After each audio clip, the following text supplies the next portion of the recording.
Want to learn how to hide last seen on WhatsApp? WhatsApp's last seen feature is one of the most useful tools for determining the availability of your connections.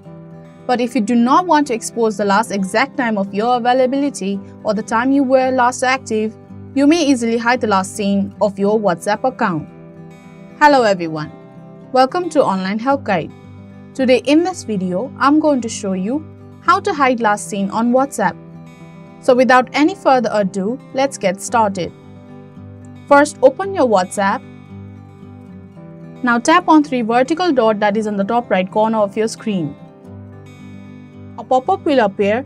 Tap on Settings. On Settings page, tap on Privacy. There you will see Last Seen and Online option on the top of your screen. Tap on it. Now tap on Nobody option. There you go. These simple steps will show you how to hide last seen on WhatsApp. Thank you for watching Online Help Guide. Hope this video was helpful. If it was, then hit the like button and comment down if you have any questions or feedback. Also, if you are new to our channel, subscribe and hit the bell icon so that you don't miss our upcoming videos.